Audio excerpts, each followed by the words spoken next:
Hello everyone, कैसे हैं आप सब। आशा करते हैं आप सब बढ़िया होंगी और अच्छे से आप अपनी तैयारी पर लगे होंगे। दोस्तों, आज की क्लास में हम 1000 हिंदी साहित्य प्रश्नोत्तरी की जो हमारी सीरीज़ चल रही है इसको हम कंटिन्यू करने वाले हैं। और आज की क्लास में जो है दोस्तों हम रीतिकाल की मोस्ट इम्पॉर्टेंट क्वेश्चन करेंगे जो कि कई बार एग्जाम में पूछे गए हैं। ठीक है, आप हिंदी से जो है दोस्तों टीजीटी, पीजीटी या फिर DSSC, कीवी, एनवीएस किसी भी एग्ज़ाम की तैयारी कर रहे हैं दोस्तों, तो ये सीरीज़ आपके लिए काफ़ी महत्वपूर्ण रहने वाली है। यहाँ पर जो है दोस्तों हमारी ये 1000 प्रश्नों की जो सीरीज़ है ये शुरू हो रखी है और हमने जो है दोस्तों इसमें भाषा से संबंधित जो महत्वपूर्ण क्वेश्चन थे वो कवर कर लिए हैं। ठीक है, इसके साथ ही साथ जो है दोस्तों अब हमारा जो नेक्स्ट टॉपिक है हिंदी साहित्य का इतिहास, ये शुरू हो रखा है जिसमें कि हमने आदिकाल, भक्तिकाल कवर कर लिया है और आज की क्लास में हम जो है दोस्तों रीतिकाल से रिलेटेड मोस्ट इम्पॉर्टेंट क्वेश्चन को कवर करेंगे। ठीक है, तो आप जो है दोस्तों आगे क्लास में देखेंगे कि इसमें जो है दोस्तों काफ़ी महत्वपूर्ण क्वेश्चन आपके लिए दिए गए हैं जो कि कई बार एग्जाम में पूछे जा चुके हैं। तो जितने भी क्वेश्चन आपके रीतिकाल से बन सकते हैं दोस्तों, उन सभी क्वेश्चन को आज की इस वीडियो में हम कवर करेंगे। तो चलिए दोस्तों शुरू करते हैं अपनी क्लास। तो यहाँ पर आप देख सकते हैं दोस्तों रीतिकाल के आज हम क्वेश्चन देखेंगे और यहाँ पर जो है दोस्तों 1000 प्रश्नों की जो श्रृंखला है तो इसका जो है दोस्तों यहाँ पर 142वां क्वेश्चन है जिसमें कि आपसे पूछा जा रहा है दोस्तों कि रीतिकाल को श्रृंगार काल की संज्ञा देने वाले विद्वान कौन थे। ठीक है, अगर आप हिंदी साहित्य के इतिहास को पढ़ते हैं तो इसको हम 4 भागों में विभक्त करते हैं जिसमें कि पहला हमारे पास आता है आदिकाल, फिर भक्तिकाल, भक्तिकाल के बाद जो है दोस्तों रीतिकाल हमारे पास आता है और उसके बाद हम आगे आधुनिक काल पढ़ते हैं। तो रीतिकाल का जो टाइम पीरियड है दोस्तों ये 1700 विक्रम संवत से लेकर 1900 विक्रम संवत तक माना जाता है। ठीक है, तो ये जो टाइम है ये आचार्य रामचंद्र शुक्ल द्वारा दिया गया है। ठीक है, और अगर हम इसे ईस्वी सन में देखते हैं दोस्तों तो 1643 ईस्वी से लेकर जो है दोस्तों 1843 ईस्वी तक का जो टाइम पीरियड है ईस्वी सन में ये हमारा रीतिकाल का माना जाता है। ठीक है, तो पहला क्वेश्चन है दोस्तों यहाँ पर हमारे पास रीतिकाल को श्रृंगार काल की संज्ञा देने वाले विद्वान कौन है। तो ये है दोस्तों आपकी ऑप्शन नंबर सी, विश्वनाथ प्रसाद मिश्र। ठीक है, विश्वनाथ प्रसाद मिश्र ने जो है दोस्तों रीतिकाल को जो है दोस्तों श्रृंगार काल की संज्ञा दी है। इसके अलावा आचार्य रामचंद्र शुक्ल की अगर हम बात करें तो जो सर्वसम्मत नाम है दोस्तों रीतिकाल, ये आचार्य रामचंद्र शुक्ल द्वारा दिया गया है। और अगर यहाँ पर मिश्र बंधु की बात करें दोस्तों तो मिश्र बंधुओं ने जो है रीतिकाल को अलंकृत काल नाम दिया। ठीक है, तो सर्वसम्मत नाम है दोस्तों रीतिकाल। तो यहाँ पर श्रृंगार काल पूछा गया है तो इसका जो राइट आंसर है ये है आपका ऑप्शन नंबर सी, विश्वनाथ प्रसाद मिश्र। ठीक है, चलिए अगला क्वेश्चन है दोस्तों यहाँ पर क्वेश्चन नंबर 143। ठीक है, यहाँ पर आपसे पूछा जा रहा है कि कठिन काव्य का प्रेत किस कवि को कहा गया है। ठीक है, ऑप्शन है केशवदास, चिंतामणि, बोधा या फिर ठाकुर। तो इसका जो राइट आंसर है दोस्तों ऑप्शन नंबर ए, केशवदास। ठीक है, तो केशवदास को जो है दोस्तों कठिन काव्य का प्रेत कहा जाता है। इनकी रचनाओं की अगर हम बात करें तो रसिक प्रिय, कवि प्रिय और रामचंद्रिका जो है दोस्तों इनकी महत्वपूर्ण रचनाएं हैं। तो इसका राइट आंसर ऑप्शन नंबर ए, केशवदास। और अगला क्वेश्चन है दोस्तों यहाँ पर पंक्ति दे रखी है दोस्तों और आपको बताना है कि ये पंक्ति किस कवि की है। तो पंक्ति दोस्तों आगे की कवि रिझी तो कविताई न, तो पंक्ति दोस्तों आगे की कवि रिझी है तो कविताई न तो राधिका किन्हीं सुमरन को बहानो है। तो ये पंक्ति आपको बतानी है दोस्तों, ऑप्शन है मतीराम, भिखारीदास, रसलीन या फिर बिहारी। तो कई बार जो है दोस्तों ये पंक्ति एग्जाम में पूछी गई है। तो इसका जो राइट आंसर है दोस्तों ऑप्शन नंबर बी, भिखारीदास। ठीक है, तो भिखारीदास जी की जो है ये पंक्ति मानी जाती है। अगला क्वेश्चन है दोस्तों इसमें कि इनमें से जो है दोस्तों आपको मतीराम जी की रचनाएं बतानी है। तो ऑप्शन है सुजान चरित, कवि प्रिय, ललित ललाम या फिर जगत विनोद। ठीक है, तो इसका जो राइट आंसर है ऑप्शन नंबर सी, ललित ललाम। ठीक है, ललित ललाम जो है दोस्तों ये आपकी मतीराम की रचना है। इसके अलावा जो है दोस्तों इनकी अन्य रचनाएं हैं फूल मंजरी, अलंकार पंचासिका, वृत्त कौमुदी। इसके अलावा जो है दोस्तों रसराज इनका महत्वपूर्ण ग्रंथ है। ठीक है, तो ये कुछ महत्वपूर्ण ग्रंथ हैं मतीराम जी की जो आपको ध्यान में रखनी है। ठीक है, इसके अलावा जो है दोस्तों मतीराम को पुराने पथिक का कवि कहा जाता है। तो मतीराम से रिलेटेड जो है दोस्तों ये क्वेश्चन आपके पास ये भी बन सकता है कि मतीराम जो है दोस्तों ये कुमाऊं के किस नरेश के आश्रयदाता रहे हैं। तो ये हैं दोस्तों आपके ज्ञानचंद। ठीक है, ज्ञानचंद के जो है दोस्तों ये आश्रयदाता कवि रहे हैं, तो ये आपको ध्यान में रखना है। ठीक है, चलिए अगला क्वेश्चन है दोस्तों आपके पास। अगली यहाँ पर पंक्ति दे रखी है दोस्तों और आपको कवि का नाम बताना है। मोहित मोरे कवित बनावत, तो ये पंक्ति जो है दोस्तों ऑप्शन नंबर डी, घनानंद जी की है। घनानंद के संबंध में आपको कुछ महत्वपूर्ण बातें भी याद रखनी है दोस्तों, जैसे कि इनकी प्रेमिका का नाम अगर पूछा जाए तो इनकी प्रेमिका का नाम था दोस्तों सुजान। ठीक है, इसके अलावा इनके आश्रयदाता जो राजा थे वो थे आपके महाराजा रंगीला। ठीक है, तो सुजान इनकी जो है दोस्तों प्रेमिका थी, ये एक वैश्या थी। ठीक है, और इन पर जो है दोस्तों इन्होंने कई रचनाएं भी लिखी हैं। ठीक है, चलिए नेक्स्ट क्वेश्चन है दोस्तों, यहाँ पर सुजान चरित किसकी रचना है? तो यहाँ पर जो है दोस्तों सुजान नाम से 2-3 कवियों ने रीतिकाल में रचनाएं की है और ये काफ़ी कंफ्यूज करने वाली रचनाएं होती हैं दोस्तों। तो एग्जाम में अक्सर जो है यहाँ पर सुजान चरित या फिर सुजान सार या फिर आपसे पूछा जाएगा कि सुजान विनोद किसकी रचना है।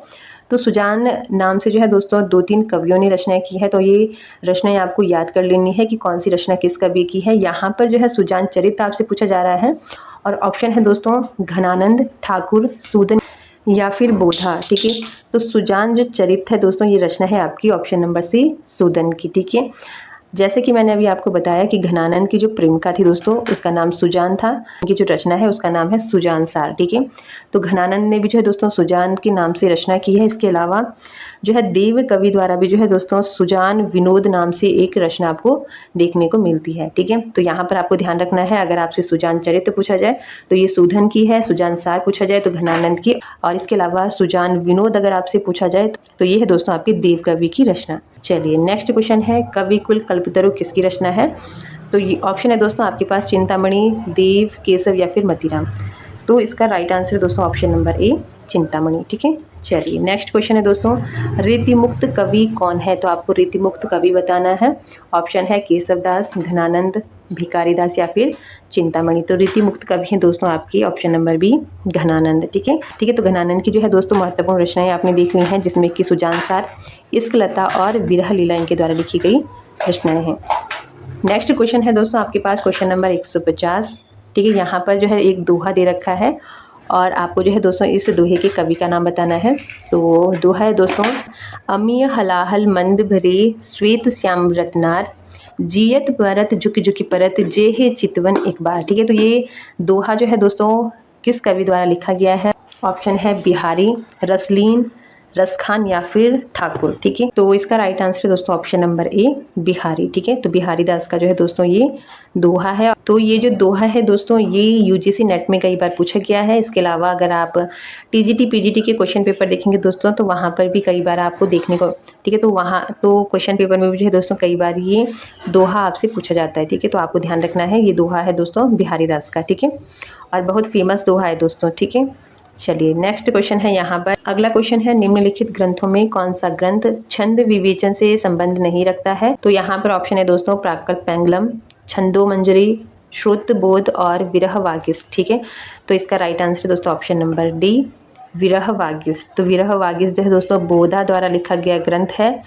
इसके अलावा रीति मुक्त कवि बोधा की जो है दोस्तों एक अन्य रचना है जो कि है दोस्तों इश्कनामा। ठीक है, तो ये दो रचनाएं आपको याद रखनी है, विरह वागिस और इश्कनामा। ठीक है, नेक्स्ट क्वेश्चन है दोस्तों, इनमें से किस कवि ने लक्षण ग्रंथ नहीं लिखा है?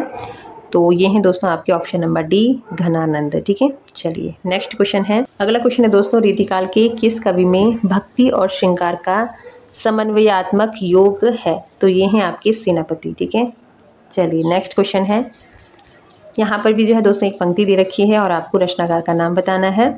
तो पंक्ति है दोस्तों, तंत्री नाद कविरस सरस राग रतिरंग, अन बूढ़े बूढ़े तिरे जे बूढ़े सब अंग। ठीक है, तो ये पंक्तियां दे रखी दोस्तों, तो इसके जो है रचनाकार का नाम आपको बताना है। ऑप्शन है घनानंद, मतीराम, बिहारी या फिर ठाकुर। तो इसका राइट आंसर दोस्तों ऑप्शन नंबर सी बिहारी दास।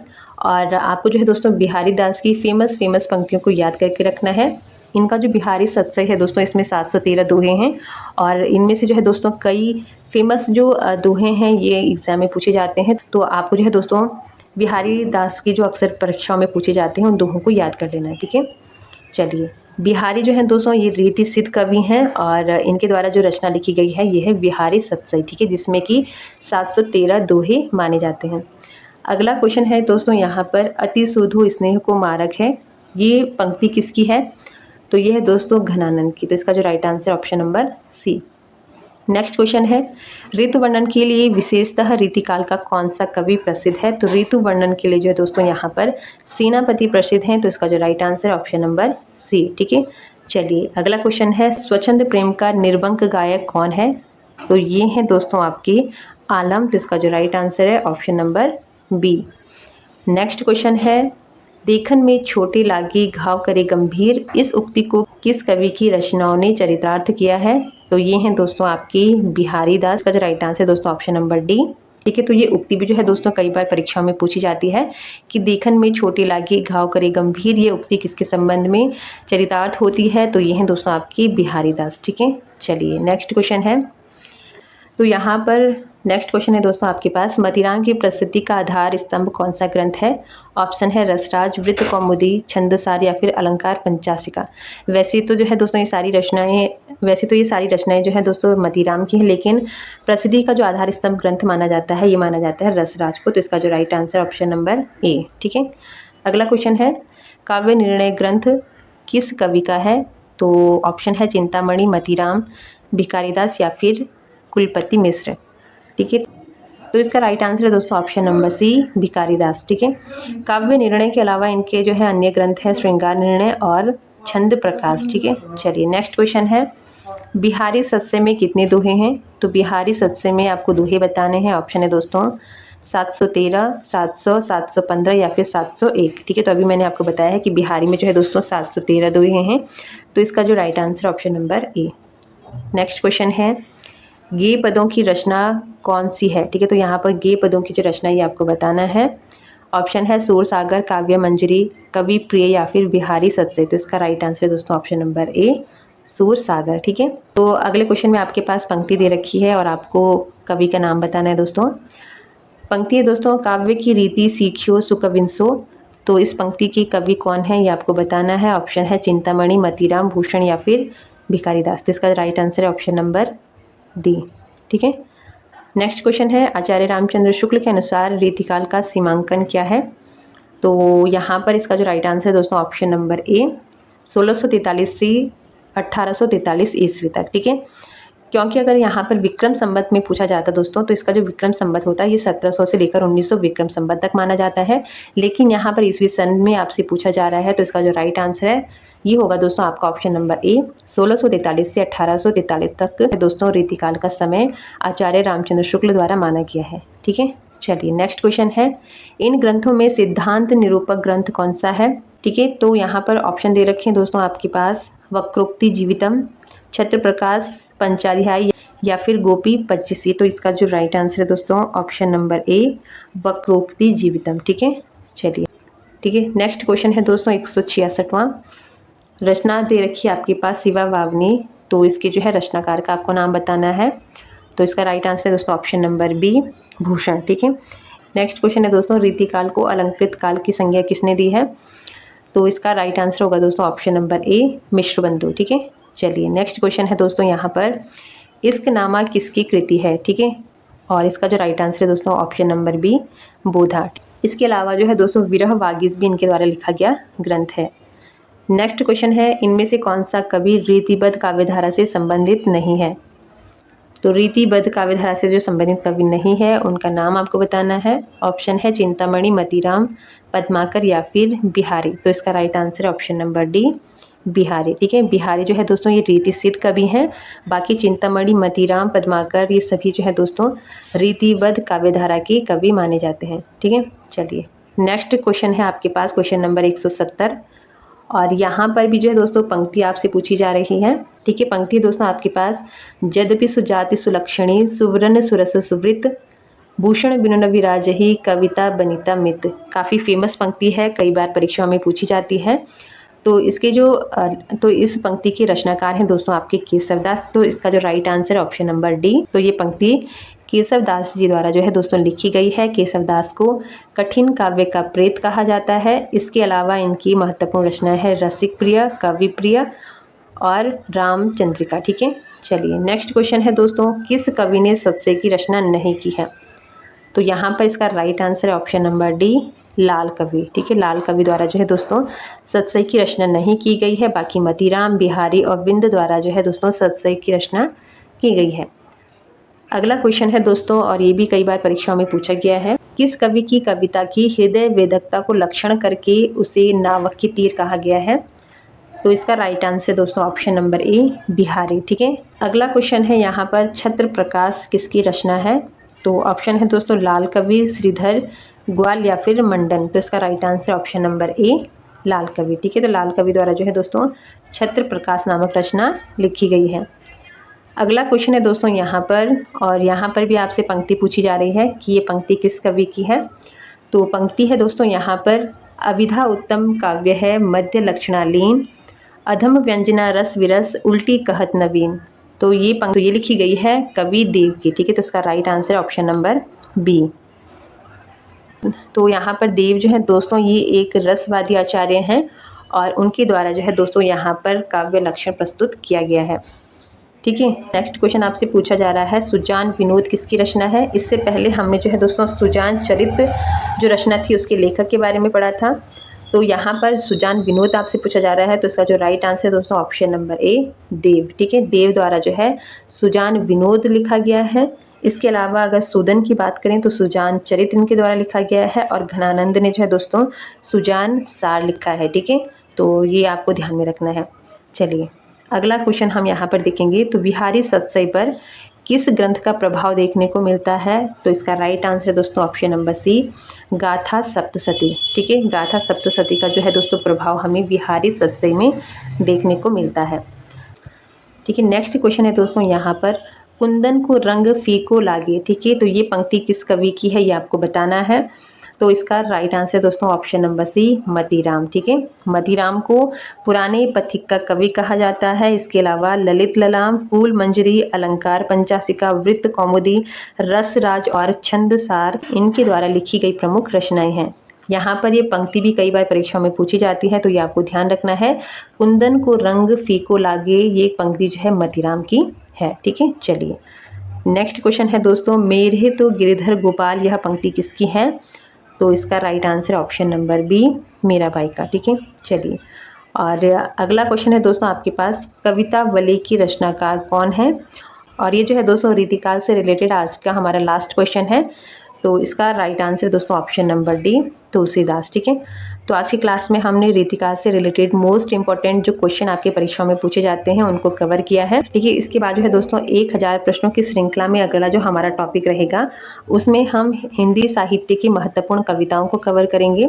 तो जिसमें हम भारतेंदु युग से लेकर जो इतनी भी कविताएं अभी तक परीक्षाओं में पूछी गई हैं उन सभी परीक्षाओं को कवर करेंगे। ठीक है, तो फिलहाल दोस्तों आज के लिए इतना ही। तो बाकी आपको क्लासें कैसी लग रही हैं दोस्तों कमेंट बॉक्स में ज़रूर बताएं, और अगर आप चैनल पर नए हैं तो चैनल को सब्सक्राइब कर दें, वीडियो अच्छी लगे तो लाइक शेयर कर दें, और आज की क्लास से रिलेटेड अगर आपको कुछ भी जो है पूछना है तो आप कमेंट बॉक्स में पूछ सकते हैं। तो ये थी आज की क्लास। आई होप आपको क्लास अच्छी लगी हो, आपने इन्जॉय किया हो। बाकी मिलते हैं दोस्तों नेक्स्ट क्लास में। आज के लिए इतना ही, धन्यवाद।